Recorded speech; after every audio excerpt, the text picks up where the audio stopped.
আসসালামু আলাইকুম রহমতুল্লাহ বারাকাত। ইসলামের সোনালী যুগে যখন জ্ঞানের আলো পুরো বিশ্বে ছড়িয়ে পড়েছিল, তখন এমন কিছু ক্ষণজন্ম মানুষের আবির্ভাব ঘটেছিল যারা নিজেদের পুরো জীবন উৎসর্গ করেছিলেন ইলম হাদিসের খেদমতে। তারা শহর থেকে শহরে, দেশ থেকে দেশে ছুটে বেরিয়েছেন শুধুমাত্র রাসূল সাল্লাল্লাহু আলাইহি ওয়াসাল্লামের একটি হাদিস সংগ্রহের জন্য।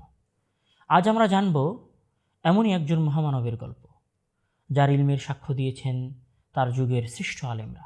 এমন এক ইমাম যার সম্পর্কে ইমাম আহমদ ইবনে হাম্বল রাহিমাহুল্লাহ নিজে বলেছেন যে তিনি ইমাম মিনা ইম্মাতিল মুসলিমিন, মুসলমানদের ইমামদের একজন ছিলেন, যিনি মানুষের ইমান পরীক্ষার মানদণ্ড ছিলেন। যার বিষয়ে নুআইম বিন হাম্মাদ রাহিমাহুল্লাহ বলেছেন যে তার বিষয়ে যদি কোনো ব্যক্তি কোনো ধরনের কটূক্তি করে, তাহলে আমি তার দিন সম্পর্কে সন্দেহ পোষণ করি যে সে ব্যক্তি প্রকৃত দিনের উপর আছে কিনা।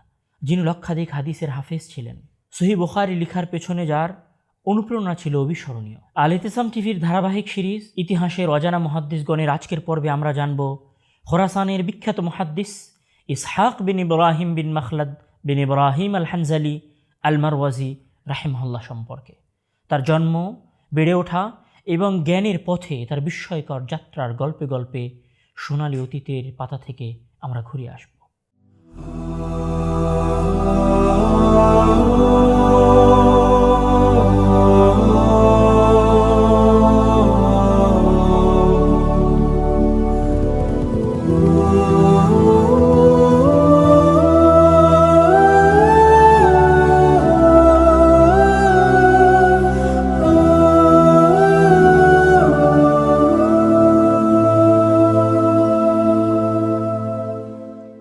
মহাই মানুষটি জন্মগ্রহণ করেছিলেন 161 হিজরি মোতাবেক 778 খ্রিস্টাব্দে ইসলামী বিশ্বের অন্যতম বড় ইলমি কেন্দ্র খোরাসানের বিখ্যাত শহর মার্ভ বা মরুতে। সেই যুগে মার্ভ শহর ছিল জ্ঞান বিজ্ঞানের এক সুবিশাল সমাহার, যেখানকার পরিবেশই তাকে ছোটবেলা থেকে ইলমের প্রতি আকৃষ্ট করেছিল। মহাই মানুষটি জন্মগ্রহণ করেছিলেন 161 হিজরি মোতাবেক 778 খ্রিস্টাব্দে ইসলামী বিশ্বের অন্যতম বড় ইলমি কেন্দ্র খোরাসানের বিখ্যাত শহর মার্ভ, যাকে আরবিতে মরু বলা হয়। এই শহরে উনি জন্মগ্রহণ করেছিলেন। সেই যুগে মার্ভ শহর ছিল ইসলামী জ্ঞান এবং বিজ্ঞানের এক সুবিশাল কেন্দ্র। সেখানকার পরিবেশই মূলত তাকে ছোটবেলা থেকে ইলমের প্রতি আকৃষ্ট করে তুলেছিল। আজকে আমরা শুরুতেই ইলিম অর্জন, ইলিমের পেছনে তার পরিশ্রম এবং তার মুহাদ্দিস হয়ে ওঠার গল্প জানার আগে তিনি যে নামের মাধ্যমে অনেক বেশি পরিচিত, সেই নাম সম্পর্কে একটু গল্প শুনব। তিনি মূলত ইতিহাসে ইসহাক বিন রাহওয়াই নামে পরিচিত। তার বাবা রাহওয়াই নামে বেশি প্রসিদ্ধ ছিলেন, যদিও বা আমরা তার মূল নাম শোনার সময় জেনেছি তার বাবার নাম ছিল ইব্রাহিম। রাহওয়াই এই শব্দটি মূলত পার্সিয়ান ব্যক্তিরা যখন কোনো ব্যক্তি পথে জন্মগ্রহণ করে তার ক্ষেত্রে ব্যবহার করে। বলা হয়ে থাকে, এটি প্রচলিত আছে যে তার বাবা, অর্থাৎ আমাদের আজকের গল্পের যিনি মহানায়ক, উনি কোনো এক হজ সফরের মধ্যে জন্মগ্রহণ করেছিলেন রাস্তায়। সেইখান থেকে ওনার বাবাকে ওনার অঞ্চলের মানুষেরা, পার্সিয়ান মানুষেরা রাহওয়াই অর্থাৎ পথে জন্মগ্রহণকারী বলে আখ্যায়িত করে এবং এই নামেই উনি মূলত পরিচিত হন। পরবর্তীতে আমাদের আজকের যিনি নায়ক, উনি ইবনে রাহওয়াই অথবা ইসহাক ইবনে রাহওয়াই নামেই বেশি প্রসিদ্ধি লাভ করেন, যদিও বা ওনার বাবার নাম ছিল ইব্রাহিম এবং উনি ইসহাক ইবনে ইব্রাহিম নামে পরিচিত। ছোটবেলা থেকেই ইমাম ইসহাক রাহিমাহুল্লাহ ছিলেন অসাধারণ মেধার অধিকারী। ইলিম বা জ্ঞান অর্জনের জন্য তার তৃষ্ণা ছিল অসীম। তিনি অতি অল্প বয়সে জ্ঞান অর্জন করা শুরু করেছিলেন। ওনার শহরেই ছিলেন তৎকালীন সময়ের বিখ্যাত মুহাদ্দিস আবদুল্লাহ ইবনুল মুবারক রাহিমাহুল্লাহ। উনি যখন আবদুল্লাহ ইবনুল মুবারক রাহিমাহুল্লাহর দার্সে বসতেন, তখন ওনার বয়স অনেক অল্প ছিল। বলা হয়ে থাকে যে কৈশোরের পৌঁছার পূর্বে, শৈশবের শেষের দিকে এবং কৈশোরের প্রারম্ভে উনি আবদুল্লাহ ইবনুল মুবারক রাহিমাহুল্লাহর দার্সে বসতেন। এমনকি এতটা ছোট অবস্থায় উনি আবদুল্লাহ ইবনুল মুবারক রাহিমাহুল্লাহর দার্সে বসেছিলেন এবং তার কাছ থেকে হাদিস শুনেছিলেন, যে একটা সময় গিয়ে উনি আবদুল্লাহ ইবনুল মুবারক রাহিমাহুল্লাহর কাছ থেকে শোনা হাদিসগুলো রেওয়ায়াত করা এবং বর্ণনা করা ছেড়ে দিয়েছিলেন, এই আশঙ্কায় যে আমি যত ছোট বয়সে শুনেছি সেই বয়সে হয়তো আমি ভুল করে ফেলব। সেই আশঙ্কা থেকেই মূলত উনি আবদুল্লাহ ইবনুল মুবারক রাহিমাহুল্লাহর হাদিসগুলো বর্ণনা করা ছেড়ে দেন। তারিখে দিমাশক গ্রন্থের 8ম খণ্ডের 125 নম্বর পৃষ্ঠার তথ্য অনুযায়ী উনি 168 হিজরিতে মাত্র 23 বছর বয়সে ওনার জীবনের প্রথম জ্ঞান অর্জনের সফরে ইরাকের উদ্দেশ্যে উনি বের হন। জ্ঞান সাধনার জন্য তিনি ছুটে বেরিয়েছেন প্রায় প্রতিটি বিখ্যাত শহরে, মক্কা, মদিনা, বাগদাদ, কুফা, বাসরা, নিশাপুর, শাম, মিশর, কোথায় যাননি তিনি। হেজাজ, ইয়ামেন, শাম, এমন কোনো অঞ্চল ছিল না যেখানে উনি অসংখ্যবার সফর করেননি। ইমাম ইসহাক ইবনে রাহওয়াই রাহিমাহুল্লাহ প্রায় 70 জনেরও বেশি বড় বড় মুহাদ্দিসদের কাছ থেকে সরাসরি হাদিসের জ্ঞান লাভ করেছেন। মক্কায় তিনি জ্ঞান অর্জন করেছিলেন সুফিয়ান ইবনে ওয়াইনা এবং ইয়াহিয়া ইবনে সুলাইমের মতো দিকপালদের কাছ থেকে। খোরাসানে তার শিক্ষকদের মধ্যে অন্যতম ছিলেন আবদুল্লাহ ইবনুল মুবারাক, ওমর ইবনে হারুন আল বালখি রাহিমাহুল্লাহ। বসরায় ইয়াহিয়া ইবনে সাঈদ আল কাত্তানের মতো জগবিখ্যাত মুহাদ্দিসের উনি ছাত্র ছিলেন। মুহতামার ইবনে সুলাইমানের মতো মনশী তার শিক্ষক ছিল। কুফায় তিনি হাফস ইবনে গিয়াস এবং ওয়াকি ইবনে জাররাহের মতো বিখ্যাত ওলামাদের নিকট জ্ঞান অর্জন করেছেন। ইয়ামেনে তিনি সান্নিধ্য লাভ করেছিলেন বিখ্যাত মুহাদ্দিস আব্দুর রাজ্জাক আস-সানআনীর নিকট। বিখ্যাত বিভিন্ন আলেমের কাছে জ্ঞান অর্জনের মাধ্যমে তিনি নিজেই হয়ে ওঠেন তৎকালীন সময়ের শ্রেষ্ঠ মুহাদ্দিসদের একজন। তারিখে বাগদাদে 9ম খণ্ডে 261 পৃষ্ঠায় একটি ঘটনা উল্লেখ করা হয়েছে, যেখানে একবার ইমাম আহমদ ইবনে হাম্বল রাহিমাহুল্লাহকে ইসহাক ইবনে রাহওয়াই সম্পর্কে জিজ্ঞাসা করা হয়েছিল। তখন উনি ওইখানে একটি বাক্য উচ্চারণ করেছিলেন। উনি বলেছিলেন, হাল ইসআলু আনহু ইসহাকুন ইনদানা ইমামুম মিন আইম্মাতিল মুসলিমিন। তার সম্পর্কে কি জিজ্ঞাসা করা যেতে পারে? মানে ইসহাকের মতো বড় মুহাদ্দিস সম্পর্কেও কি জিজ্ঞাসা করা হবে যে তিনি কেমন বড় আলেম অথবা তিনি কত বড় ধরনের মানুষ ছিলেন? তার এই কথা থেকে বোঝা যায় যে ইসহাক ইবনে রাহওয়াই রাহিমাহুল্লাহ কত বড় মাপের আলিম ছিলেন। এমনকি কুতাইবা বিন সাঈদ তাকে খোরাসানের হাফিজুল হাদিসদের অন্তর্ভুক্ত করেছেন এবং উনি বলেছিলেন যে খোরাসানের যে কয়েকজন হাফিজ রয়েছেন তার মধ্যে একজন হচ্ছেন ইমাম বুখারী রাহিমাহুল্লাহ এবং আরেকজন হচ্ছেন ইসহাক ইবনে রাহওয়াই। ওনার এই মর্যাদা এবং গ্রহণযোগ্যতার পিছনে প্রধান যে কারণটি ছিল সেটি ছিল ওনার প্রখর মেধাশক্তি, যার মাধ্যমে তিনি জ্ঞানের এক বিশাল ভাণ্ডারকে নিজের মস্তিষ্কে স্টোর করতে পেরেছিলেন। ওনার মুখস্থ শক্তির চমৎকার একটি ঘটনা ইতিহাসের বইগুলোতে পাওয়া যায়। তৎকালীন সময়ে খোরাসানের গভর্নর ছিলেন আবদুল্লাহ ইবনে তাহের রাহিমাহুল্লাহ। একবার উনি সরাসরি ইসহাক ইবনে রাহওয়াইকে জিজ্ঞাসা করলেন যে, আমি শুনেছি বা আমার কাছে মানুষ বলেছে আপনি নাকি প্রায় 1 লক্ষ হাদিসের হাফেজ। ওনার এই প্রশ্ন শুনে ইসহাক ইবনে রাহওয়াই রাহিমাহুল্লাহ বলেছিলেন যে 1 লক্ষ হাদিস কি, আমি তো তা জানি না, তবে আমার জীবনে আমি কখনো এমন কিছু শুনিনি যা আমার মুখস্থ হয়নি, আর আমি কখনো এমন কিছু মুখস্থ করিনি যা আমি পড়ে ভুলে গেছি। সুবহানাল্লাহ, একবার চিন্তা করে দেখেন ওনার মেধার গভীরতা কত বেশি ছিল। তার এই অসাধারণ মেধার আরও প্রমাণ পাওয়া যায় আবু দাউদ আল খাফফাফ রাহিমাহুল্লাহের একটি বর্ণনায়। তিনি সরাসরি ইসহাক ইবনে রাহিমাহুল্লাহকে বলতে শুনেছেন। উনি বলছেন যে আমি ইসহাক ইবনে রাহিমাহুল্লাহকে বলতে শুনেছি যে ইসহাক ইবনে রাহিমাহুল্লাহ নিজে বলছেন যে আমার মনে হয় যেন আমি আমার কিতাবগুলোতে থাকা 1 লক্ষ হাদিসকে আমার চোখের সামনে দেখতে পাচ্ছি। তার মধ্যে 30,000 হাদিস তো আমি কোনো বিরতি ছাড়াই অনর্গল ধারাবাহিকভাবে বলে যেতে পারবো। আবু দাউদ আল খাফফাফ রাহিমাহুল্লাহ তার বিস্ময়কর স্মৃতিশক্তির আরও একটি কথা উল্লেখ করেছেন, যেখানে উনি বলছেন একবার ইসহাক ইবনে রাহওয়াই রাহিমাহুল্লাহ আমাদেরকে হাদিস লিখাচ্ছিলেন। উনি সাধারণত ওনার স্মৃতি থেকে মুখস্থ হাদিস লিখাতেন আর আমরা শুনে শুনে ওনার কাছ থেকে হাদিসগুলো লিখতাম। তো উনি লিখাতে লিখাতে প্রায় 11,000-এর মতো হাদিস লিখিয়ে দিলেন আমাদেরকে। 11,000-এর মতো হাদিস। তো 11,000 হাদিস যখন লেখানো শেষ হয়ে গেছে তখন উনি আবার আমাদেরকে শুরু থেকে সবগুলো হাদিস আবার পড়ে পড়ে শোনালেন যে ঠিক আছে কিনা, না দেখে মুখস্থ। তো আমরা দেখলাম যে উনি একটা অক্ষরও কোথাও বাড়াননি এবং একটা অক্ষরও কোথাও কমাননি। ওনার এই বিখ্যাত স্মৃতিশক্তির এই ঘটনাটা ইমাম যাহাবী রাহিমাহুল্লাহ তার কিতাব সিয়ার ওয়া আলামিন নুবালার 9ম খণ্ডের 311 নম্বর পৃষ্ঠার মধ্যে উল্লেখ করেছেন। ওনার প্রখর যে স্মৃতিশক্তি আছে তার আরও একটি ঘটনা আসলে আমাদের সামনে উল্লেখ না করলেই নয়। মানে ইসহাক ইবনে রাহওয়াই রাহিমাহুল্লাহর নাম আসলে ওনার স্মৃতিশক্তির গল্প আসবেই। তো একবার ইসহাক ইবনে রাহওয়াই রাহিমাহুল্লাহ এর ছাত্র ইবনে আবি তালেব রাহিমাহুল্লাহর সাথে একটি ঘটনা। মূলত ইবনে আবি তালেব রাহিমাহুল্লাহ মূলত তার কাছ থেকে মুসনাদের দার্স নিচ্ছিলেন। তো কোনো এক কারণে কোনো একদিন উনি ইসহাক ইবনে রাহওয়াই রাহিমাহুল্লাহর দার্সে অনুপস্থিত হয়ে যান কোনো এক কারণে। তো ওই দার্সে অনুপস্থিত হওয়ার পরে উনি অসংখ্যবার ইসহাক ইবনে রাহওয়াই রাহিমাহুল্লাহকে অনুরোধ করতে থাকেন যে শেখ প্লিজ অনুগ্রহপূর্বক আপনি যদি যে দার্সটা আমার ছুটে গেছে সেটা যদি আমাকে শোনাতেন। এই অনুরোধটা উনি বারবার করতে থাকেন। আর ইসহাক ইবনে রাহওয়াই রাহিমাহুল্লাহ ওনাকে শোনাতে পারবেন না বা সময় নাই এরকম একটা কৈফিয়ত বা অজুহাত দিতে থাকেন। তো কোনো একদিন উনি সরাসরি ইসহাক ইবনে রাহওয়াই রাহিমাহুল্লাহর বাড়িতেই চলে গেছেন ইবনে আবি তালেব রাহিমাহুল্লাহ। তো বাড়িতে চলে গিয়ে ওনাকে বলছেন যে শায়েখ, আমার একটা দার্স ছুটে গেছিলো, আপনি যদি ওই দিনের দার্সটা আমাকে আবার দিতেন। তো যখন এই সময় ইবনে আবি তালেব রাহিমাহুল্লাহ ওনার কাছে গেছেন, তখন ইসহাক ইবনে রাহওয়াই রাহিমাহুল্লাহর গ্রামের বাসা থেকে ওনার কাছে কিছু ফলমূল এসেছে, কিছু আবাদি শস্য ওনার কাছে এসেছে। তো উনি তখন ইবনে আবি তালেবকে বলছে যে তুমি এই শস্যগুলো, যে সমস্ত ব্যক্তিরা এগুলোর ওজন করছে, মাপতেছে, তুমিও তাদের সাথে থেকে এই শস্যগুলো মাপো এবং ওজনগুলো লিখে রাখো। তোমার মাপা এবং ওজনগুলো লেখার কাজ শেষ হয়ে গেলে তুমি আমার সাথে দেখা করিও, তখন আমি তোমাকে ওই দিনের দাঁত শোনাবো। তো ইবনে আবি তালেব রাহিমাহুল্লাহ তার শিক্ষকের কথা অনুযায়ী কাজ করলেন, দাঁড়িয়ে থেকে ওজন করলেন এবং ওজনগুলো খাতায় লিখেও ফেললেন। লিখে ফেলার পরে উনি আবার ইসহাক ইবনে রাহওয়াই রাহিমাহুল্লাহর কাছে গেলেন এবং তাকে বললেন, শায়েখ, আপনি তো বলেছিলেন যে আমি যদি এই কাজটা করি তাহলে আপনি আমাকে আমার ছুটে যাওয়া হাদিসগুলো শোনাবেন, তা আমার কাজ তো হয়ে গেছে, আপনি আমাকে শোনান। তখন ওনাকে ইসহাক ইবনে রাহওয়াই রাহিমাহুল্লাহ বলছে, আচ্ছা, আমাদের সেই দিনের প্রথম হাদিসটা কি ছিল একটু বলো তো। তো ইবনে আবি তালেব বলছে, আমি ওনার সামনে শুধু প্রথম হাদিসটা বললাম যে শায়েখ, সেই দিন সম্ভবত আমাদের এই হাদিস থেকে আলোচনা শুরু হওয়ার কথা ছিল। তারপর উনি অনর্গল ওই দিনের যতগুলো হাদিস উনি দার্সে বলেছিলেন সবগুলো হাদিস উনি একটানা বলে গেলেন, দরজার সাথে হেলানা দিয়ে।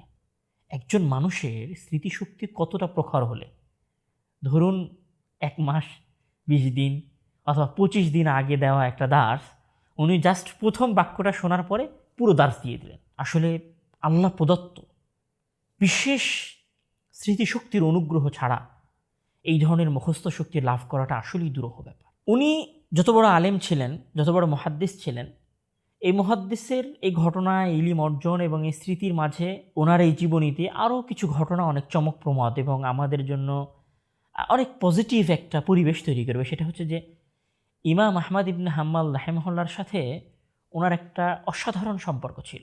আমি এই কথাটা এখানে কেন উল্লেখ করতে চাচ্ছি সেটাও একটু বলি। আজকের সময়ের কথা যদি আমরা বলি, আমরা যদি বাইরের কোথাও নাও যাই, আমাদের বাংলাদেশের পরিবেশের কথাই বলি, তাহলে আমরা দেখব যে আমাদের বাংলাদেশের পরিবেশে আমাদের একজন আলেমের সাথে আর একজন আলেমের বিভিন্ন বিষয় নিয়ে দ্বন্দ্ব এবং নিজেদের মধ্যে একটা রেষারেষি ভাবও বিরাজ করে। তো ইসহাক ইবনে রাহওয়াই রাহিমাহুল্লাহ হচ্ছেন খোরাসানের সবচেয়ে বড় মুহাদ্দিস, আর আহমদ ইবনে হাম্বল রাহিমাহুল্লাহ হচ্ছেন বাগদাদের সবচেয়ে বড় মুহাদ্দিস। দুইজন শুধু বড় মুহাদ্দিস নন, ওনাদের জীবনের যেটা মজার একটা ব্যাপার সেটা হচ্ছে যে ওনারা একসাথে অসংখ্য সফর করেছেন। মানে দুজন যখন ছাত্র জীবনে একসাথে অসংখ্য জায়গায় ওনারা জ্ঞান অর্জন করার জন্য গেছেন, মক্কা গেছেন, হেজাজ গেছেন। এছাড়াও ওনাদের জীবনীতে একটা ঘটনা উল্লেখ আছে যে ওনারা আব্দুর রাজ্জাক আস-সানাআনী রাহিমাহুল্লাহর কাছে যখন হাদিসের জ্ঞান অর্জন করার জন্য যান, তখন ওনারা দুইজন একসাথে ইয়ামেনে গিয়েছিলেন এবং ইয়ামেনে ওনারা একই বাড়িতে বসবাস করতেন। আহমদ ইবনে হাম্বল রাহিমাহুল্লাহ হচ্ছে দ্বিতীয় তলায় আর ইসহাক ইবনে রাহওয়াই রাহিমাহুল্লাহ থাকতেন নিচের তলায়। তো এখানে আরেকটি ঘটনা উল্লেখ না করলেই নয় যে ইমাম আহমদ ইবনে হাম্বল রাহিমাহুল্লাহ মূলত এক ধরনের কাপড় বেল্ট তৈরি করে উনি মূলত বাজারে সেটা বিক্রি করতেন, আর ওই বিক্রির পয়সা দিয়ে উনি ওনার জীবিকা নির্বাহ করতেন ছাত্র অবস্থায়। তো এটা চরকি কাটার মতো একটা জিনিস আর কি। চরকি কেটে ওই বেল্ট, কাপড়ের ওই বেল্টটা তৈরি করা হয়। তো এই চরকির এক ধরনের শব্দ হয়, মানে কাপড়ের মেশিনের এক ধরনের শব্দ হয়। তো ওই মেশিন যখন চালানো হতো তখন ওই শব্দ শুনে ইসহাক ইবনে রাহওয়াই রাহিমাহুল্লাহ ওনার কাছে উপরে যেতেন আর ওনাকে জিজ্ঞাসা করতেন যে আপনি কী করছেন, আপনার এই আওয়াজটা আমার অনেক ভালো লাগে। তো এই ঘটনাগুলো ওনাদের দুইজনের যে বন্ধুত্বপূর্ণ সম্পর্ক আছে সেই সম্পর্কগুলো উল্লেখ করতে গিয়ে আমাদের মুআররিখগণ, আমাদের ঐতিহাসিকগণ উল্লেখ করেছেন। এখানে আসলে আমাদের যে জিনিসটা শেখার আছে যে বড় বড় আলেমদের মাঝে আসলে অনেক চমকপ্রমদ, ভালোবাসার, সম্মানের, স্নেহের সম্পর্কগুলো ছিল আমাদের মুতাকাদ্দিমিন ওলামাদের মাঝে। এখানে আরও একটি কথা, ইমাম আহমদ ইবনে হাম্বল রাহিমাহুল্লাহ এবং ইসহাক ইবনে রাহওয়াই রাহিমাহুল্লাহ, আমরা তো জানলাম যে তারা দুইজন বন্ধু ছিলেন, একসাথে জ্ঞান অর্জন করার সফর করেছেন। তো আসলে দুই বন্ধুর মাঝের সম্পর্ক কতটা গাঢ় হলে এবং বাস্তবেই দুইজন কতটা ভালো হলে একজন আরেকজনের বিষয়ে পজিটিভ মন্তব্য করতে পারে। এখানে আমি ইমাম আহমদ ইবনে হাম্বল রাহিমাহুল্লাহর সাথে ঘটে যাওয়া একটা ঘটনা উল্লেখ করব। কোনো এক দার্সে ইসহাক ইবনে রাহওয়াই রাহিমাহুল্লাহ এবং ইমাম আহমদ ইবনে হাম্বল রাহিমাহুল্লাহ দুইজনই উপস্থিত ছিলেন। তো ইমাম আহমদ ইবনে হাম্বল রাহিমাহুল্লাহ উপস্থিত ছিলেন আর ইসহাক ইবনে রাহওয়াই রাহিমাহুল্লাহ দার্স দিচ্ছিলেন। তো ইসহাক ইবনে রাহওয়াই রাহিমাহুল্লাহ ফাজল ইবনে মুসার একটা হাদিস বর্ণনা করছিলেন। তো ওই হাদিসটা উনি যখন বর্ণনা করেন তখন উনি যে সনদে বর্ণনা করছিলেন ওনার সামনে একজন ব্যক্তি উপস্থিত ছিল। উনি সরাসরি ইসহাক ইবনে রাহওয়াই রাহিমাহুল্লাহকে উদ্দেশ্য করে বলে ওঠেন, হে আবু ইয়াকুব, আপনি এই হাদিসটা যেভাবে বর্ণনা করছেন, এই হাদিসটা তো ওয়াকেই একটু ভিন্নভাবে বর্ণনা করেছেন। ওয়াকেই হচ্ছেন আরেকজন বড় মুহাদ্দিস। ওই ব্যক্তি বলছে ইসহাক ইবনে রাহওয়ায় রাহিমাহুল্লাহকে যে আপনি এই হাদিসটা যেভাবে বর্ণনা করছেন, এভাবে তো ওয়াকি রাহিমাহুল্লাহ বর্ণনা করে নাই। এই কথা শুনে ইমাম আহমদ ইবনে হাম্বল রাহিমাহুল্লাহ অনেকটা ধমকের স্বরে তাকে বলছেন, উসকুত ইদা হাদ্দাসাকা আবু ইয়াকুব আমিরুল মুমিনিন ফাতামাসসাক বিহি। কতটা ভয়ানক একটা বাক্য। উনি বলছেন যে হে ব্যক্তি, উসকুত, তুমি চুপ করো। ইদা হাদ্দাসাকা আবু ইয়াকুব, যখন আবু ইয়াকুব মানে ইসহাক ইবনে রাহওয়ায় রাহিমাহুল্লাহর মতো ব্যক্তি তোমার সামনে হাদিস বর্ণনা করে, যিনি আমিরুল মুমিনিন ফিল হাদিস, মুমিনদের হাদিসের আমির, ফাতামাসসাক বিহি, উনি যখন কোনো হাদিস বর্ণনা করে নিশ্চুপ, কোনো প্রকার প্রশ্ন ছাড়াই ওনার কাছ থেকে ওই হাদিস শুধু শোনো না, বরং ওই হাদিসকে আঁকড়ে ধরো, মানে ওই হাদিসের উপর বিশ্বাস স্থাপন করো যে হাদিসে কোনো সন্দেহ নেই। আসলে এখান থেকে বোঝা যায় যে ইমাম আহমদ ইবনে হাম্বল রাহিমাহুল্লাহ ইসহাক ইবনে রাহওয়ায় রাহিমাহুল্লাহকে কতটা সম্মান করতেন এবং ওনার জ্ঞানের উপরে ওনার কতটা ভরসা ছিল। ইতিহাসে সত্যিকার আলেমদের আরেকটা বড় বৈশিষ্ট্যও ছিল, সেটি হচ্ছে যে তারা কোনো সময় ক্ষমতা এবং শাসকদের রক্তচক্ষুকে ভয় পেতেন না, এবং শাসকদের সামনে কোনো সময় অবনত হয়ে অথবা কোনো প্রকার কম্প্রোমাইজের সুরে কথা বলতেন না। তো ইসহাক ইবনে রাহওয়ায় রাহিমাহুল্লাহ এরকমই একজন মানুষ ছিলেন। খোরাসানে যখন উনি দার্স দিচ্ছিলেন, তখন খোরাসানের শাসক হচ্ছেন আবদুল্লাহ ইবনে তাহির রাহিমাহুল্লাহ। একবার আবদুল্লাহ ইবনে তাহির রাহিমাহুল্লাহর সামনে, মানে যিনি খোরাসানের আমির, ওনার সামনে আবু হানিফা রাহিমাহুল্লাহর একটা ফতোয়া নিয়ে ইসহাক ইবনে রাহওয়ায় রাহিমাহুল্লাহ একটা মন্তব্য করেন। উনি বলেন যে এই ফতোয়াটা ইমাম আবু হানিফা রাহিমাহুল্লাহ এবং তার অনুসারীরা যেভাবে দিয়েছে, বাস্তবে রাসূল সাল্লাল্লাহু আলাইহি ওয়াসাল্লামের হাদিস থেকে এই ধরনের ফতোয়াটা প্রমাণ হয় না। তো এই কথা যখন বলে ফেলেন ইসহাক ইবনে রাহওয়ায় রাহিমাহুল্লাহ, তখন আবদুল্লাহ ইবনে তাহির রাহিমাহুল্লাহ, যিনি নিজে শাসক, আমির এবং আলেম মানুষ, উনি সরাসরি এই কথাটাকে প্রত্যাখ্যান করেন এবং উনি বলেন যে আবু হানিফা রাহিমাহুল্লাহর এইভাবে বলা অসম্ভব একটা ব্যাপার। তখন ইসহাক ইবনে রাহওয়ায় রাহিমাহুল্লাহ বলে বসেন যে আমি তো এই কথা আপনার দাদার কিতাবেই পড়েছি, আমি যে কথাটা বলছি সেই কথাটা আপনার দাদা তার কিতাবে উল্লেখ করেছে। এই কথা যখন ইসহাক ইবনে রাহওয়ায় রাহিমাহুল্লাহ বলে ফেলেন, তখন আবদুল্লাহ ইবনে তাহির রাহিমাহুল্লাহ, উনি আমির মানুষ, উনি একটু রেগে যান। উনি রেগে গিয়ে বলে ফেলেন সবার সামনে যে আসলাহাকাল্লাহ, মানে হে ইসহাক, আসলাহাকাল্লাহ, আল্লাহ তোমাকে সংশোধন করে দিন। কাযযাবা ইসহাকু আলা জাদ্দি, ইসহাক আমার দাদার বিষয়ে মিথ্যা কথা বলেছে। এই কথা শুনে ইসহাক ইবনে রাহওয়ায় রাহিমাহুল্লাহ, উনি তো হাফিজুল হাদিস, ওনার মুখস্থ শক্তির উপর ওনার পূর্ণ ভরসা আছে, উনিও চ্যালেঞ্জ হিসেবে নিয়ে নেন। উনি তখন বলেন, আপনার যে লাইব্রেরি আছে আপনি সেই লাইব্রেরিতে যান, ওই লাইব্রেরিতে গিয়ে ওই লাইব্রেরির এত নাম্বার বইটা বের করে নিয়ে আসেন এবং ওই বইয়ের 11 নাম্বার পৃষ্ঠা উল্টান, 11 নাম্বার পৃষ্ঠা উল্টিয়ে 9 নাম্বার লাইন পড়েন। ইসহাক ইবনে রাহওয়ায় রাহিমাহুল্লাহ যখন এইভাবে বইয়ের নাম, বইয়ের পৃষ্ঠা এবং লাইন সম্পর্ক বলে ফেললেন, এ কথা থেকে আবদুল্লাহ ইবনে তাহির রাহিমাহুল্লাহ আশ্চর্য হয়ে যান এবং উনি বলেন যে আমি আপনার হিফজ দেখে আশ্চর্য হয়ে গেছি। খতিব বাগদাদি রাহিমাহুল্লাহ এই বিখ্যাত ঘটনাটা তার তারিখে বাগদাদের 5ম খণ্ডের 264 নাম্বার পৃষ্ঠায় উল্লেখ করেছেন। এখানে আবদুল্লাহ ইবনে তাহির রাহিমাহুল্লাহর সাথে, মানে এই আমিরের সাথে ইসহাক ইবনে রাহিমাহুল্লাহর আরও একটি মজার ঘটনা আছে, সেটা হচ্ছে আকীদার বিষয়ের ঘটনা।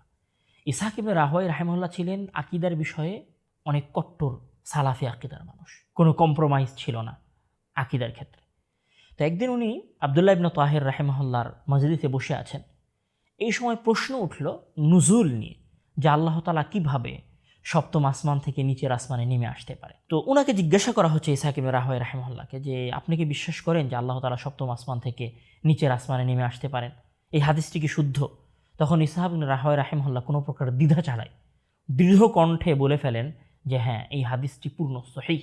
এই কথা শুনে ওনার দরবারের একজন ব্যক্তি বলে ওঠেন যে হে আবু ইয়াকুব, আপনি কি বলতে চান যে আল্লাহ তাআলা প্রতি রাতে নিচের আসমানে নেমে আসেন? তখন ইসহাক ইবনে রাহওয়ায় রাহিমাহুল্লাহ অনেক শক্তভাবে ওনার এই কথার উত্তর দেন এবং বলেন হ্যাঁ, অবশ্যই আল্লাহ তাআলা 7ম আসমান থেকে নিচের আসমানে নেমে আসে। তখন ওই ব্যক্তি পাল্টা আবার প্রশ্ন করে বসে, কিভাবে আল্লাহ তাআলা 7ম আসমান থেকে নিচের আসমানে নেমে আসতে পারে? তখন ইসহাক ইবনে রাহওয়ায় রাহিমাহুল্লাহ এখানে একটা যুক্তির মাধ্যমে তার উত্তর দেন। সেটা হচ্ছে ইসহাক ইবনে রাহওয়ায় রাহিমাহুল্লাহ ওনাকে বলেন যে হ্যাঁ, আমি আপনাকে প্রমাণ দিব যে আল্লাহ তাআলা 7ম আসমান থেকে নিচের আসমানে নেমে আসে। তার আগে আপনাকে এটা বিশ্বাস করতে হবে আল্লাহ তাআলা 7ম আসমানে আছে। তখন উনি বলে ফেলেন ঠিক আছে, আমি বিশ্বাস করে নিলাম যে আল্লাহ তাআলা 7ম আসমানে আছে। আপনি প্রমাণ করেন যে আল্লাহ তাআলা সপ্তম আসমান থেকে নিচের আসমানে নেমে আসে। তখন উনি পবিত্র কোরআনের একটা আয়াত পড়েন। সেই আয়াতে মহান আল্লাহ তাআলা বলছেন যে ওয়াজা রব্বুকা ওয়াল মালাকু সফফান সফফা, যে কিয়ামতের দিন আল্লাহ তাআলা এবং ফেরেশতারা দলে দলে আসমান থেকে নেমে আসবেন। এই আয়াত যখন ইসহাক ইবনে রাহওয়াই রাহিমাহুল্লাহ পাঠ করেন, তখন আব্দুল্লাহ ইবনে তাহির রাহিমাহুল্লাহ আমির, যিনি মজলিসে বসেছিলেন, উনি বলছেন যে হে ইসহাক ইবনে রাহওয়াই, এই আয়াত তো কিয়ামতের। তখন ইসহাক ইবনে রাহওয়াই রাহিমাহুল্লাহ এবার তার চমৎকার জবাবটা দেন। সেই জবাবটা কি? সেই জবাবটা হচ্ছে, যিনি কিয়ামতের দিন আসমান থেকে নেমে আসতে পারেন, কিয়ামতের দিন যদি আল্লাহ তাআলার আসমান থেকে নেমে আসাটা সম্ভব হয়, তাহলে আজকের দিনে কেন আসমান থেকে, সপ্তম আসমান থেকে তার নিচের আসমানে নেমে আসাটা সম্ভব না? এটা তো আরও বেশি সহজ। কেননা কিয়ামতের দিন যদি সম্ভব হয় কিয়ামতের মতো ভয়ঙ্কর পরিবেশে, এবং ওই ভয়ঙ্কর পরিবেশে আল্লাহ তাআলা নেমে আসাটাকে যদি আপনারা বিশ্বাস করেন, তাহলে আজকে মহান আল্লাহ তাআলার সপ্তম আসমান থেকে নিচের আসমানে নেমে আসাটাকে বিশ্বাস করতে আপনাদের কিভাবে সমস্যা হয়? মূলত এক অসাধারণ এবং যৌক্তিক কথার মাধ্যমে ইসহাক ইবনে রাহওয়াই রাহিমাহুল্লাহ আল্লাহর নুজুলের ওপরে, আল্লাহ তাআলার সপ্তম আসমান থেকে নিচের আসমানে নেমে আসার ব্যাপারে যে প্রশ্ন উত্থাপিত হয়েছিল সেটাকে উনি খণ্ডন করে ফেলেন। এবং এরপরে ওই মজলিসে যারা ছিলেন তারা তার এই যুক্তির বিপরীতে আর কোনো যুক্তি দাঁড় করাতে পারে নাই, এবং আল্লাহ তাআলার নুজুলটা ওই মজলিসে সাব্যস্ত হয়ে যায়। এই ঘটনাটা ইমাম জাহাবি রাহিমাহুল্লাহর যে আল আরশ গ্রন্থ রয়েছে, ওই গ্রন্থের প্রথম খণ্ডের 206 থেকে 207 নম্বর পৃষ্ঠার মধ্যে উল্লেখ করা আছে। এছাড়াও আবু ইয়ালা রাহিমাহুল্লাহর ইবতালুত তাবিলাত যে বইটি আছে, সেই বইয়ের প্রথম খণ্ডের 260 নম্বর পৃষ্ঠায় উল্লেখ করা হয়েছে।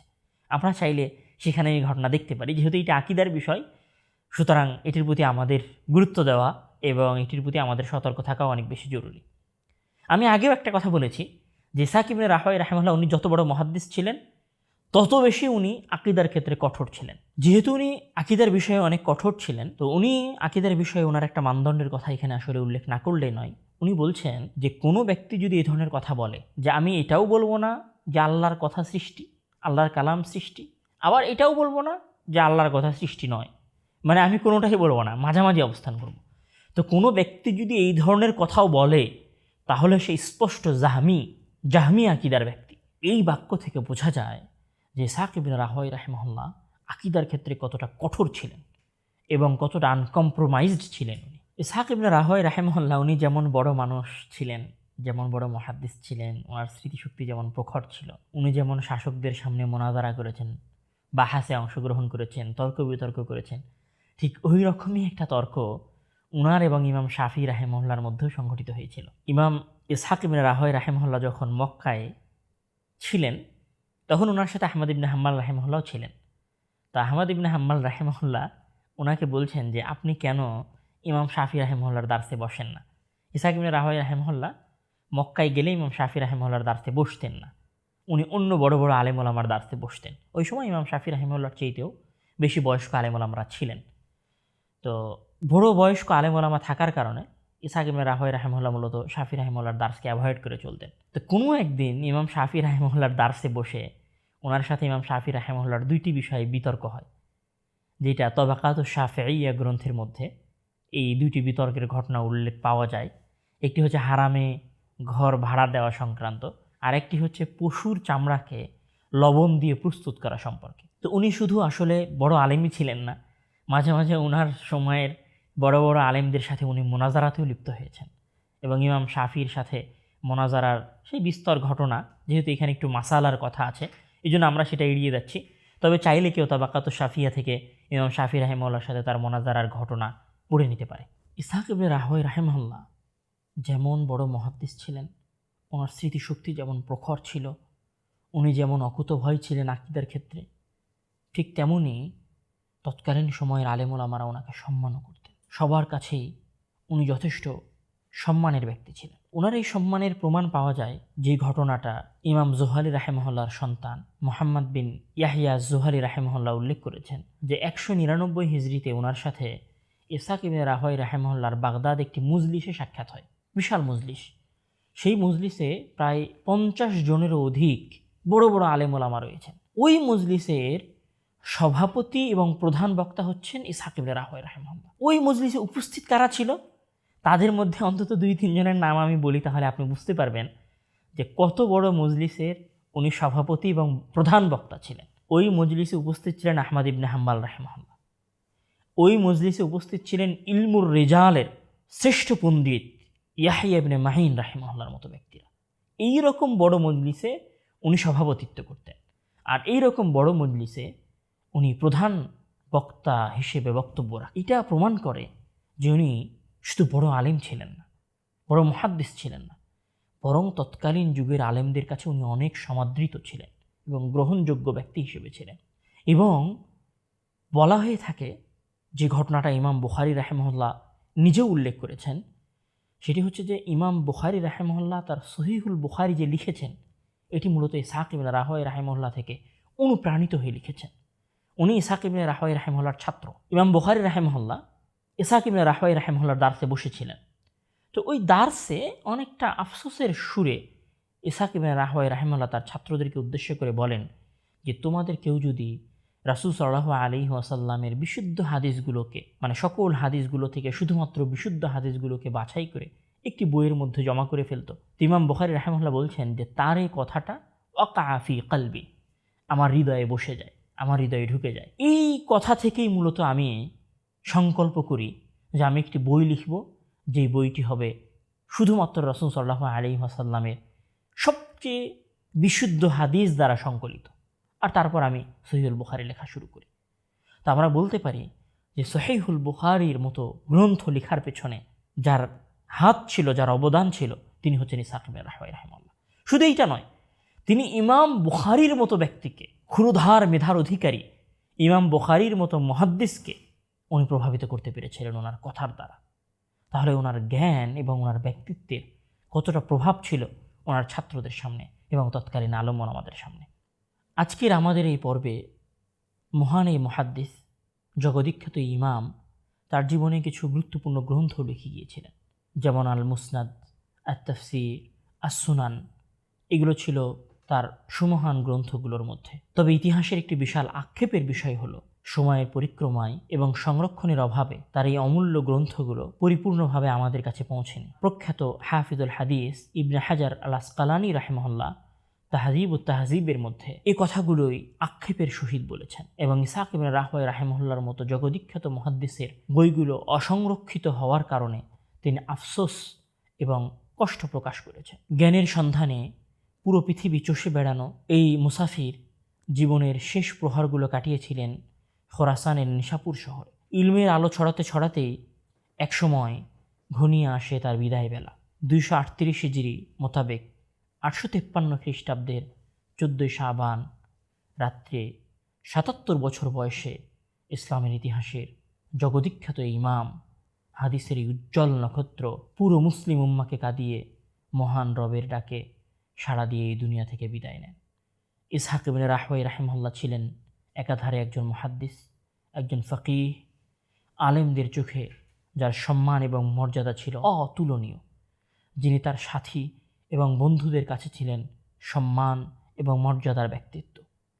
তিনি আজ আমাদের জন্য, আমাদের ছাত্রদের জন্য এবং বর্তমান সময়ের ইলিম পিপাসু, ইলিম অর্জনকারী ছাত্রদের জন্য অনুপ্রেরণা। আল্লাহ তাআলা আমাদের সকলকেই তার জীবন থেকে আমাদের জীবনে অনুপ্রেরণা লাভ করার তৌফিক দান করুক। আল্লাহুম্মা আমিন। আসসালামু আলাইকুম ওয়া রাহমাতুল্লাহি ওয়া বারাকাতুহু।